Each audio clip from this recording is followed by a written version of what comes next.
Hello दोस्तों, नमस्कार। मैं आपके लिए लेकर आया हूँ पारिस्थितिक तंत्र। दोस्तों, आज हम पर्यावरण पर के कुछ मुख्य टॉपिक पर चर्चा करेंगे। आज का हमारा मुख्य टॉपिक है पारिस्थितिक तंत्र। दोस्तों, ये वीडियो आपके लिए बहुत ही महत्वपूर्ण है, क्योंकि जो वर्ग 3 की तैयारी कर रहे हैं उनके लिए पर्यावरण में पारिस्थितिक तंत्र 100% पूछा जाएगा, जिसमें से कम 7-8 क्वेश्चन निकल कर आएंगे। तो दोस्तों, ये हमारे लिए बहुत ही इम्पोर्टेंट चैप्टर है। तो दोस्तों, अगर वीडियो आप लोगों को पसंद आए तो लाइक, शेयर और कमेंट ज़रूर कर देना। और चैनल पर अगर आप नए हैं तो प्लीज़ हमारे चैनल को सब्सक्राइब कर लें और बेल आइकन को भी दबा लें, ताकि मैं जितने नए वीडियो अपलोड करूं उनका नोटिफिकेशन आप तक पहुंच सके। तो चलें दोस्तों, आज का वीडियो हम शुरू करते हैं। सबसे पहले हमें दिया है परितंत्र के प्रकार। पारिस्थितिकी तंत्र परितंत्र को मुख्यतः दो भागों में बांटा जाता है। परितंत्र के प्रकार: नंबर 1, प्राकृतिक परितंत्र। नंबर 1 कौन सा है? प्राकृतिक परितंत्र। और दूसरा है मानव निर्मित परितंत्र।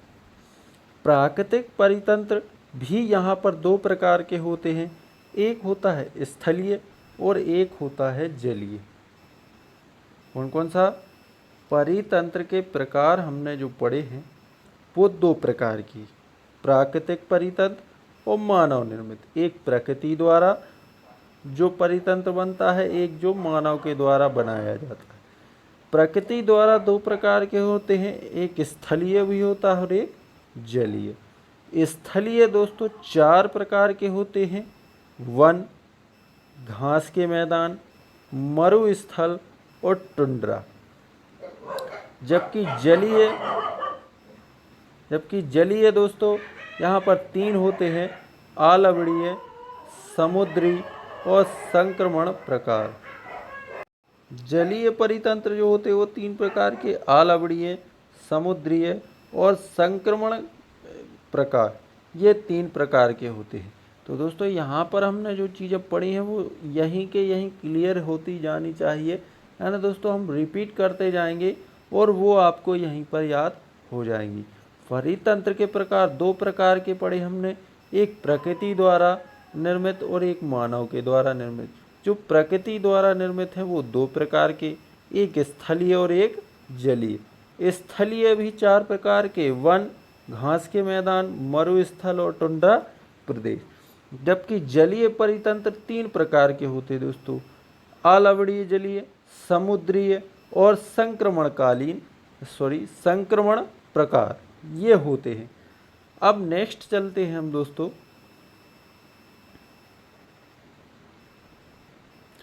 तो नेक्स्ट हमें बताया गया है स्थलीय परितंत्र। सबसे पहला हमारा आता है स्थलीय परितंत्र। स्थलीय परितंत्र में हमने पढ़ा था वन परितंत्र। वन पारिस्थितिकी तंत्र के लिए तापमान, आर्द्रता एवं मृदा अनिवार्य तत्व है। वनों के प्रकार दोस्तों, वन यहाँ पर 3 प्रकार के बताए गए हैं: उष्ण कटिबंधीय, शीतोष्ण कटिबंधीय।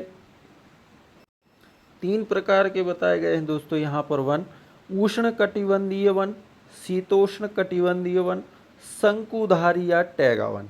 तो दोस्तों, उष्ण कटिबंधीय वन 2 प्रकार के होते हैं। एक होता है सदाबहार और एक होता है पर्णपाती या मानसूनी वन। नेक्स्ट है सदाबहार शीतोष्ण कटिबंधीय वन। 3 प्रकार के सदाबहार, पर्णपातीय और होते हैं दोस्तों भूमध्य सागरीय वन। नेक्स्ट है शंकुधारी या टैगा वन। ये सिंगल यही होते हैं। तो दोस्तों, अब यहाँ पर सबसे पहला हमारा आता है दोस्तों वन परितंत्र। नंबर 1, उष्ण कटिबंधीय वन। दोस्तों, उष्ण कटिबंधीय वनों को 2 भागों में विभाजित किया जाता है। नंबर 1, उष्ण कटिबंधीय सदाबहार वन। नंबर 2, उष्ण कटिबंधीय पर्णपाती मानसूनी वन। इसमें नंबर 1 पर उष्णकटिबंधीय सदाबहार वन, उष्णकटिबंधीय पर्णपाती मानसूनी वन। उष्णकटिबंधीय सदाबहार वन नंबर 1, यानी धरती का इसे हम क्या कहते हैं, फेफड़ा कहते हैं। इसे हम क्या कहते हैं दोस्तों, धरती का फेफड़ा कहते हैं। विशेषताएं अगर इसकी हम पढ़ें तो ये मुख्यतः भूमध्य रेखा के उत्तर एवं दक्षिण में 28 अक्षांश तक विस्तृत होते हैं। साल भर वर्षा एवं साल भर समान जलवायु वाला क्षेत्र है। तापमान एवं आर्द्रता बहुत अधिक है। वर्षा साल भर होती है। औसत वार्षिक वर्षा 200 सेंटीमीटर, यानी दोस्तों यहाँ पर बहुत ज़्यादा वर्षा होती है। साल भर 200 सेंटीमीटर से भी अधिक वर्षा यहाँ पर होती है। यहाँ लेटेराइट प्रकार की मिट्टी पाई जाती है। फिर इसकी वनस्पति की विशेषताएं क्या हैं? यहाँ ऊंचे ऊंचे वृक्ष की अधिकता होती है। वृक्षों की ऊंचाई 30 से 40 मीटर तक होती है। नेक्स्ट है, वृक्षों के ऊपरी भाग में शाखाएं निकलकर वितान बनाती हैं। वृक्षों की पत्तियां चिकनी, मोटी एवं सदाबहार होती हैं। वितान के कारण प्रकाश जमीन तक नहीं पहुंच पाता, अतः धरातल पर वनस्पति बहुत ही कम मात्रा में होती है। तो दोस्तों, जहाँ पर धूप नहीं पहुँचती है वहाँ पर वनस्पतियाँ नहीं उगती हैं, ये आप याद रखना। वृक्षों के ऊपरी भाग में शाखाएं निकलकर वितान बनाती हैं। वृक्षों की पत्तियां चिकनी, मोटी एवं सदाबहार होती हैं। वितान के कारण प्रकाश जमीन पर नहीं पहुंच पाता, धरातल पर वनस्पति बहुत ही कम मात्रा में होती है। यहाँ अधिपादप और कठलताओं की प्रधानता होती है। अधिपादप और कठलताओं की प्रधानता होती है दोस्तों। वृक्षों में मुख्य रूप से महोगनी, अबनूस, रोजवुड आदि कठोर लकड़ी वाले वृक्ष पाए जाते हैं। यहाँ अधिकतर वृक्षों पर रहने वाले जानवर एवं विशालकाय जानवर निवास करते हैं, जैसे हाथी, बंदर, गैंडा, सुअर, शेर आदि।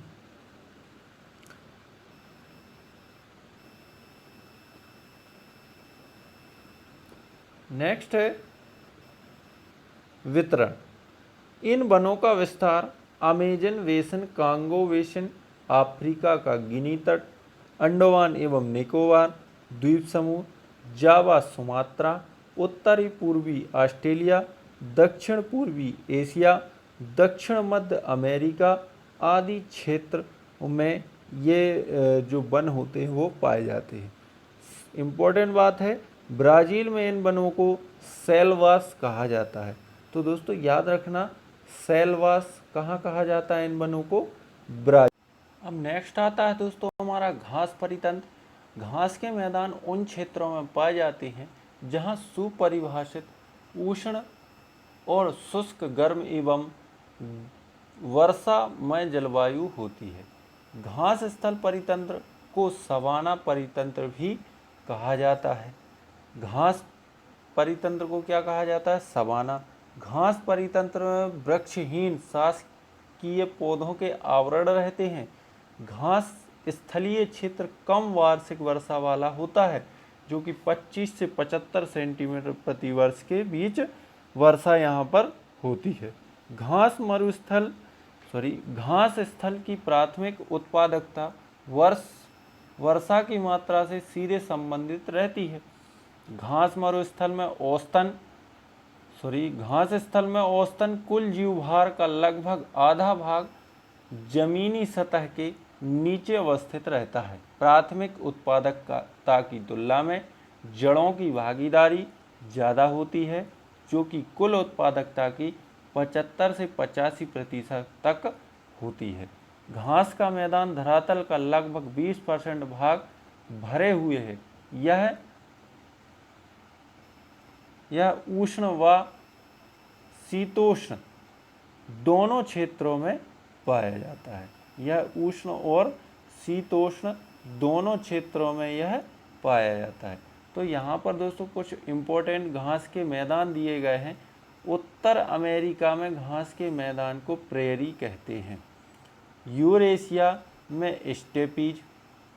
तो दोस्तों हमारे एशिया में इसको भी क्या कहते हैं, स्टेपीज। अफ्रीका में सवाना, दक्षिण अमेरिका का पंपास, ऑस्ट्रेलिया का डाउन्स, दक्षिण अफ्रीका का वेल्ड और न्यूजीलैंड का कैटरबरी और हंगरी का पुस्टास और ब्राज़ील का कैंपोस।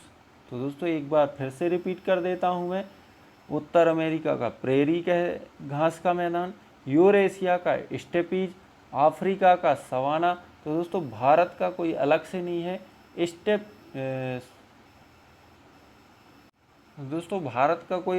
है स्टेपीज ही भारत का और एशिया का है, तो इसमें ही भारत आ जाता है। अफ्रीका का सवाना, दक्षिण अमेरिका का पंपास, ऑस्ट्रेलिया का डाउन्स, दक्षिण अफ्रीका वेल्ड, न्यूजीलैंड कैटरबरी और हंगरी पुस्टास, ब्राज़ील कैंपोस। तो दोस्तों ये कुछ इम्पोर्टेंट चीज़ें थी जो मैंने आपको आज बताई हैं। अगली नेक्स्ट क्लास में मैं आपके लिए कुछ और पारिस्थितिक तंत्र से संबंधित नेक्स्ट क्लास में हमारी मरुस्थलीय परितंत्र के बारे में मैं आपको बताऊँ।